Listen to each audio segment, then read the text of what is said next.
So recall symmetric key encryption. The first thing for any cryptographic primitive, you need to tell me what are the algorithms. These are known to everyone who's using the scheme, even the adversaries. So in this case, the syntax was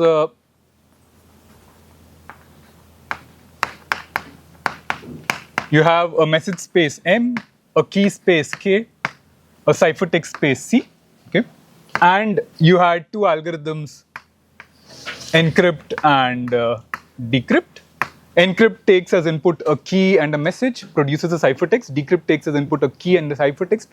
It produces either a message or a bot. Okay. What correctness requirement did we require over here?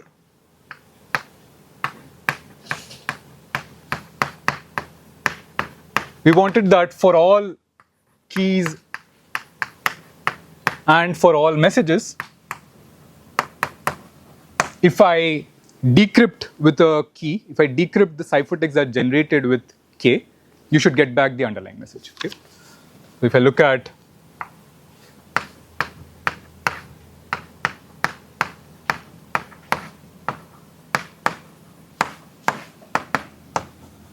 okay, so this was the correctness requirement, right? And then after that we started talking about the security definition. Right? Now security depends on what kind of threat, real world threat are you modeling. Okay? So we started with a really simple real world threat. There are two parties, Alice and Bob.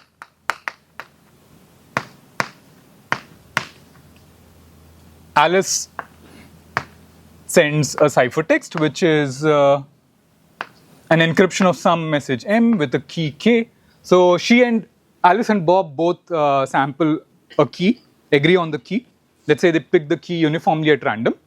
Alice encrypts a message M, and there's an adversary who's watching the channel and wants to learn something about the underlying message. Okay, so this is the threat model. This adversary sees exactly one ciphertext. How is this ciphertext generated? Alice samples M from some distribution. Alice and Bob agree on a uniformly random key, and she sends over this ciphertext.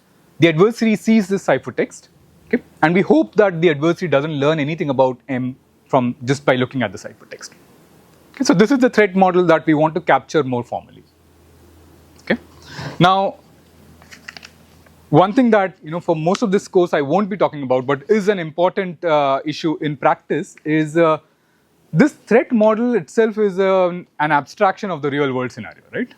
In the real world, there's no Alice and Bob. There'll be servers and clients talking to each other. So this itself is an abstraction of the real world. But what we want is we want something more formal than just saying adversary does not learn anything about him. This is what we informally want.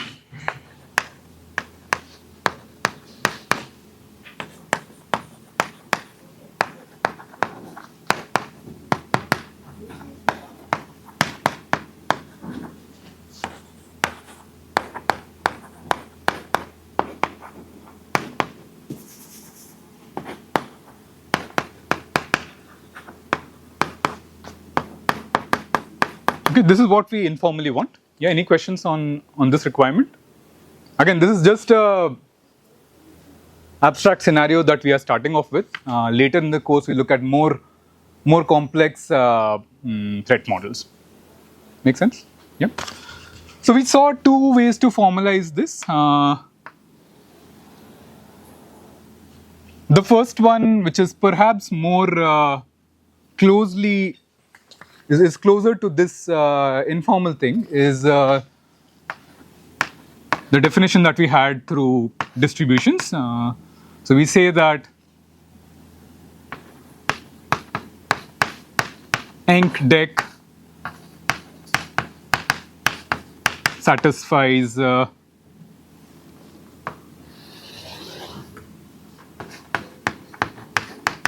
perfect one-time security if you take any distribution D over the message space. Okay, you take any M in any message M and any ciphertext CT in the ciphertext space. Let me just write down and then we can talk about this definition.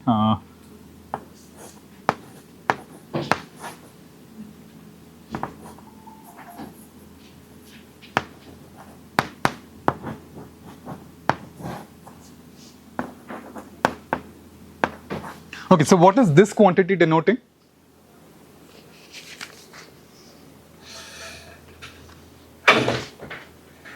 What do I, again, I think I'm just setting up notation over here. What do I mean by this notation? Uniform M is sampled from distribution. Yeah, so I have sampled a small m from this distribution D, and now I'm asking what is the probability that this small m that small m that I sampled is equal to capital M.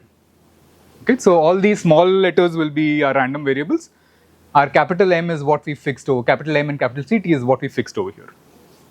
Okay, so this is the knowledge that the adversary had before it saw the ciphertext, right? It has some knowledge of the distribution. What we want is even after seeing the ciphertext, in this case we sample M from this distribution, and I sample K from a uniformly random key, and so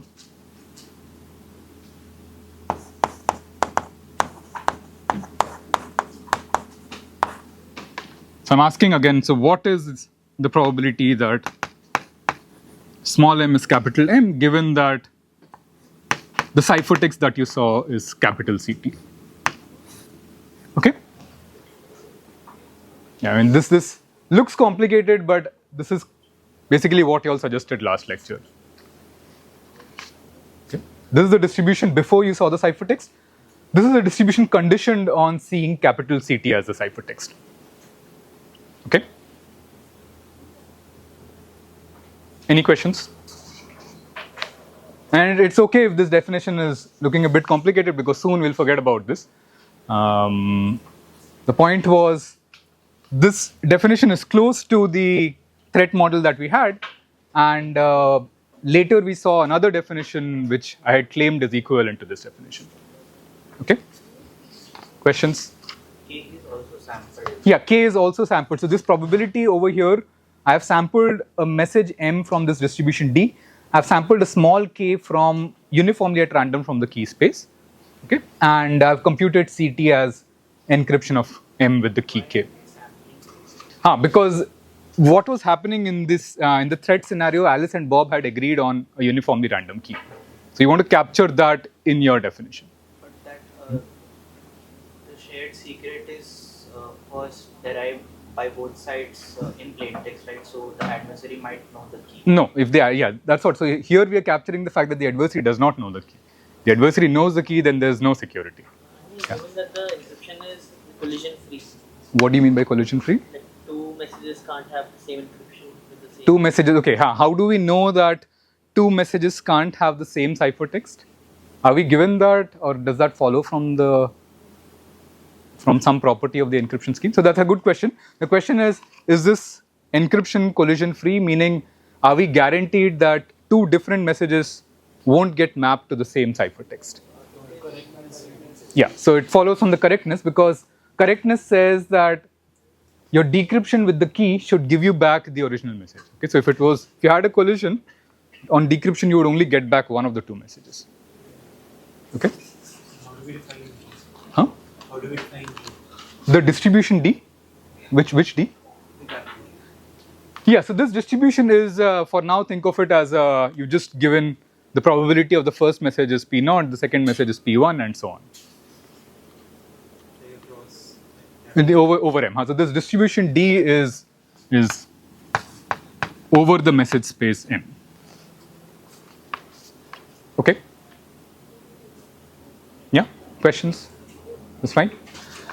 Right, so this was the first definition. Again, so this is one way to define security for encryption.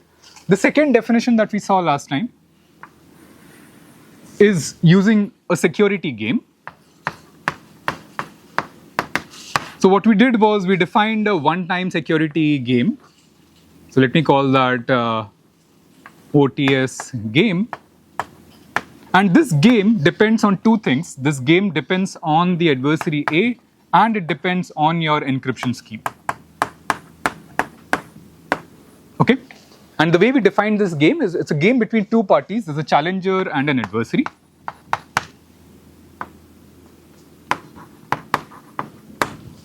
The challenger, the adversary sends two messages, M0, M1.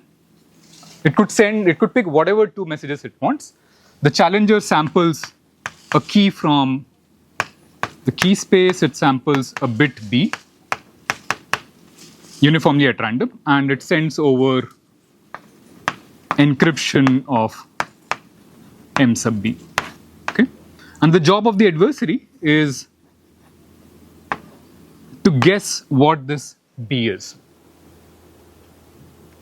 Okay. So again, the game is the adversary is going to say, okay, I know that M0 and M1 there's some vulnerability, so I want to exploit this vulnerability. So it sends over, it says, okay, give me an encryption of either M0 or M1, and I'll figure out which one you encrypted. Okay. The challenger says, okay, the challenger picks a uniformly random key, picks a bit B, and half the times it encrypts M0, half the times it encrypts M1. And now the job of the adversary is to guess whether M0 was encrypted or M1 was encrypted. Okay. Right. And what do you expect from good encryption? Or okay, well, if the adversary was really able to always decrypt, always figure out the underlying message, what would this probability be? So let's say there's an adversary who's so powerful that by looking at the ciphertext, it can figure out the underlying message. So that the probability would be 1. So that's a really bad scheme. On the other hand, what could the adversary always do? It could always do a half probability. It can always just randomly guess and it will win with by win I mean it will get this correct with probability half. Okay. So we say that the adversary wins if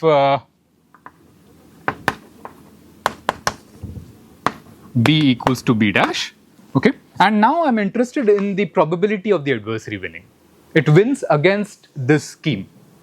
Okay, so now the question is, what is the probability that the adversary wins against this given scheme? Okay, when do you say that the scheme is good? So you just randomly guess. That is the only thing. We say that the scheme is good if the only thing that the adversary can do is just guess randomly. Okay, so again, so the definition is, so this is just the game, and now the definition is the following. So we say that the scheme satisfies perfect one-time security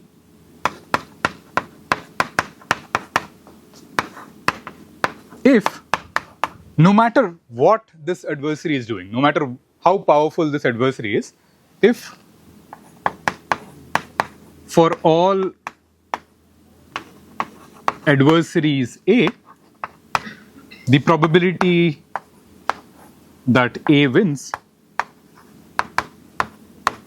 this probability is equal to half. Okay? Clear?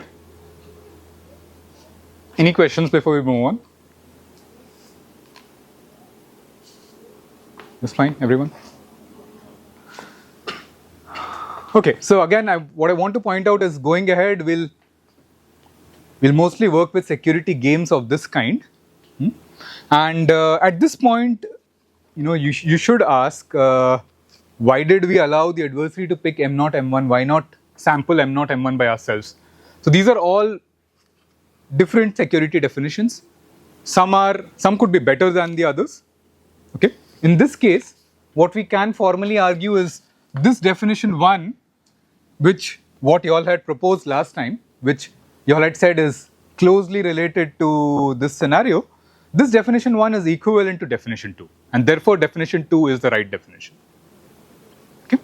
But you should ask this question about every definition that I put out. Can there be a different definition? So again, so we'll see a lot of definitions, and one of the things that I want to emphasize in this course is it is non-trivial to come up with a security definition. Okay. These two definitions would have been equivalent if M0 and M1 would have been sampled Okay, so yeah, my claim is they are equivalent even if the adversary can choose M0 and M1 adversarially.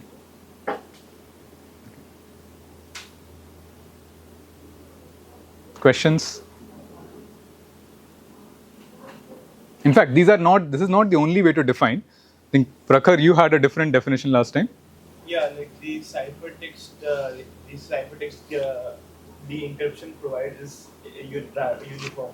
Yeah, okay, good. So let's take that up. So Prakhar's definition is a third definition, which is if you formalize, if I understand, so you're saying no matter what the message is, if I picked a key uniformly at random, I should get a uniformly random ciphertext. Okay, so that is the third definition that we have. Forget about definition 1 for now. I want to compare definition 2 and Prakhar's definition. Let me write that down.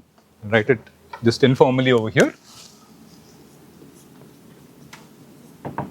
So scheme is, let's say, the scheme satisfies Prakhar's one-time security if the probability of, for any ciphertext, the probability of seeing that ciphertext is 1 over the size of the ciphertext space. Okay? So ciphertext should be uniformly random. Okay? Informally, does this definition make sense to everyone? Yeah? Yeah. This won't hold if your messages are not sampled uniformly random. If they have some bias like P0 and M-. Well, let's take the one-time pad. The one-time pad means no matter what your message is, if I pick the key uniformly at random, what you get is a uniformly random ciphertext. Right? Yeah. Now my question is, are definitions 2 and 3 equivalent? Does one imply the other? Does one not imply the other?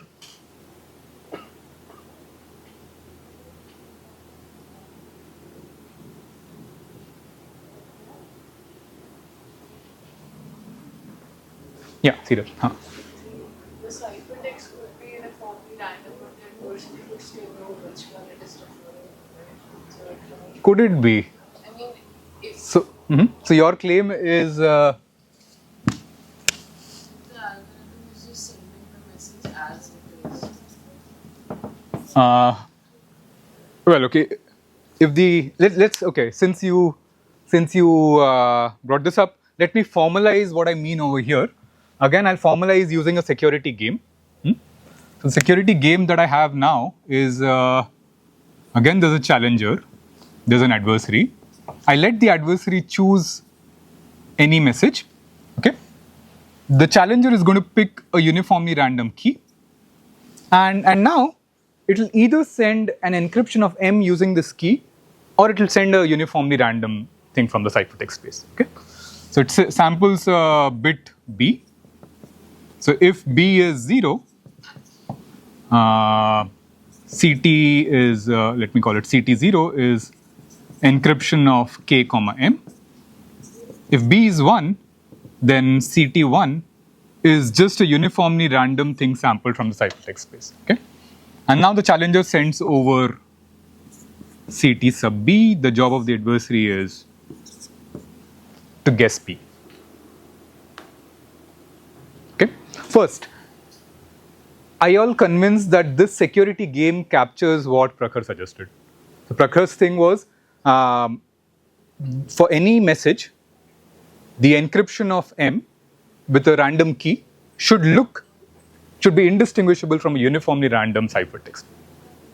Okay, so we are trying to capture that using the security game, and the way we do it is we allow the adversary to pick M, and then after that I'll decide with probability half I'm going to send an encryption of M using a random key. With probability half I'm going to send something uniformly at random from the ciphertext space. Okay. So now my question is, and we've seen that one-time pad satisfies this security definition. Shannon's one-time pad satisfies again,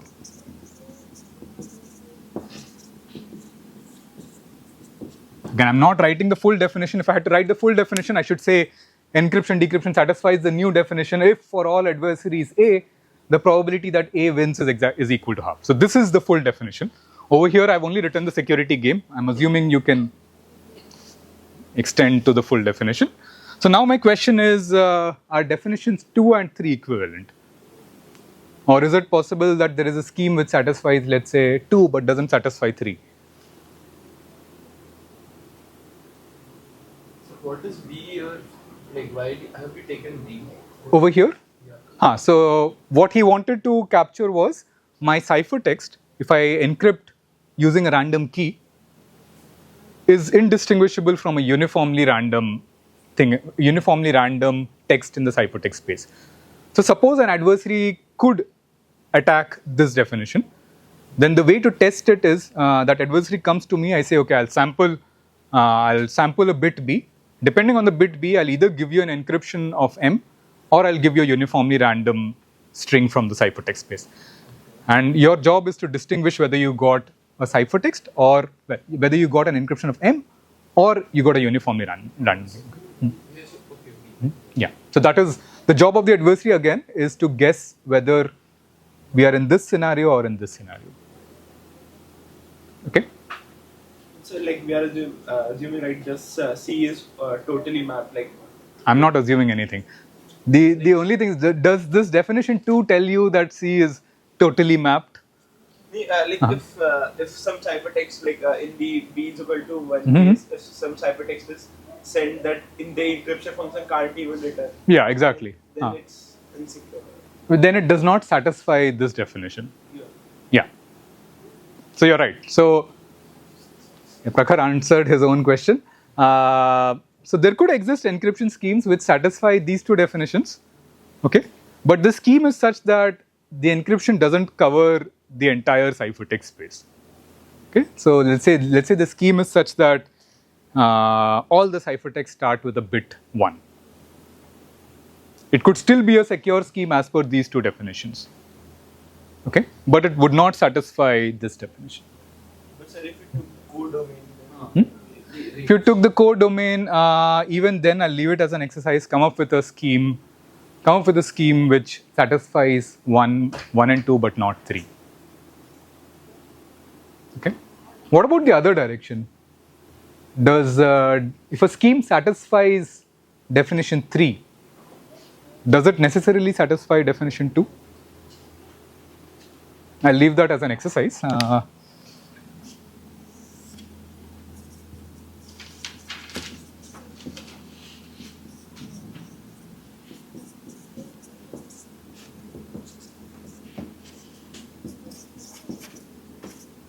Okay, so when I say does definition 3 imply definition 2, I mean if a scheme satisfies definition 3, does it necessarily satisfy definition 2? Okay. Clear questions? Does definition 2 imply definition? No, it does not, because as we said, there could be schemes where all ciphertext start with a bit 1. Okay. Such schemes could satisfy definition 2, but would not satisfy definition 3.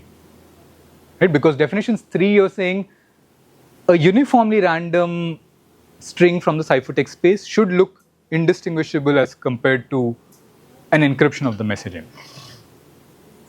Okay. Other questions? That's fine. So there was one question last lecture which I think is important.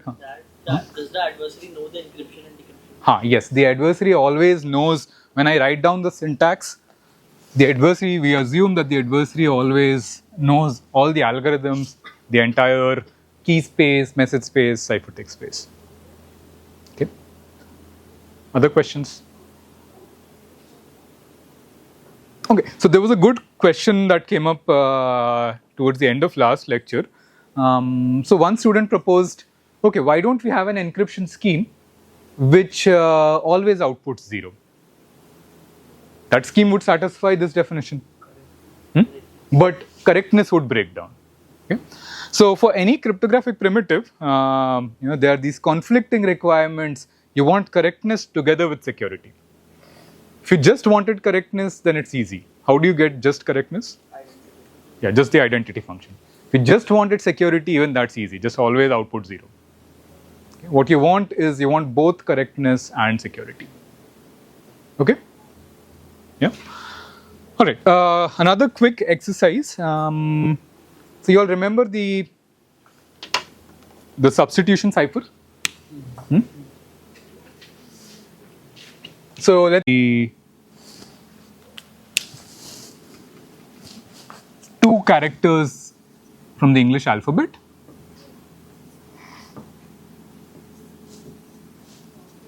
And my key space is all permutations that map A to Z. Okay. And yeah, I hope you all remember how encryption works. You apply sigma on the first character and then on the second character. Okay. I want you to prove, so we saw, so encryption decryption is the substitution cipher.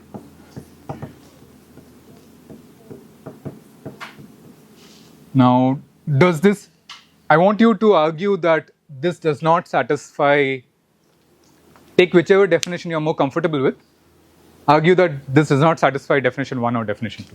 Maybe someone else. You have a question? So if you have to show, I want to show that this scheme does not satisfy those 2 definitions. Okay?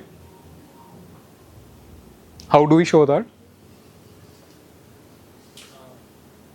For definition 2, the adversary can just, for M0, send a message that has 2 different characters into an M1 segment with 2 same characters. Yeah, exactly. So in order to show that something does not satisfy a definition, it's easy. All you need to do is just come up with an attacker. Okay, so the attacker as proposed is, let's say M0 is AB, M1 is AA. And now you look at the ciphertext. So if CT has, so CT is CT1, CT2. And now if these 2 are the same, what do you guess? You guess 1. Otherwise, if these 2 are different, you guess 0. Your adversary would win with probability 1. Okay? Clear, everyone? This is a simple exercise. What happens if you extend your key space now? Do the same thing, except my key space now is pairs of such permutations.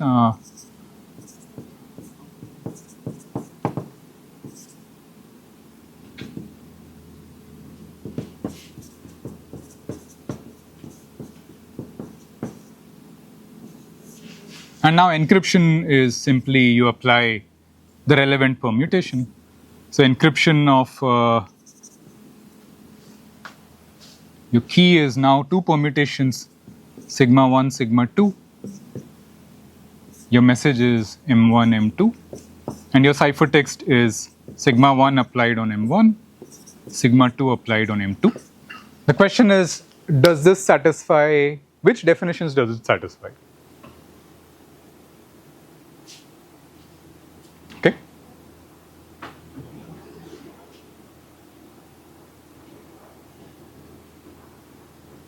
Can you show an attack similar to what we saw over here, or does it satisfy all 3 definitions? Yes, any initial thoughts? I think it satisfies. Satisfies the definition? Yeah, so formally argue that this scheme satisfies all 3 definitions. Like we can just just reduce it to one-time pads. To the key space is also the same. Yeah. Okay, clear? How will you formally prove this? Formally prove this the way you proved it for one-time pad. What you would show is, I think it's easiest to show this definition, show that it satisfies this definition. What do you get in this case? If B is equal to 0, you get sigma 1 applied on M1, sigma 2 applied on M2. Sigma 1 and sigma 2 are uniformly random permutations because you sampled the key uniformly at random from the key space. So these are two uniformly random permutations, which means no matter what the message was, the ciphertext is going to be two uniformly random alphabets. Okay, so B0, B equals to 0, you'd get two uniformly random alphabets. B equals to 1, you are anyway getting two uniformly random alphabets. Therefore, these two are perfectly indistinguishable. Okay, clear, everyone?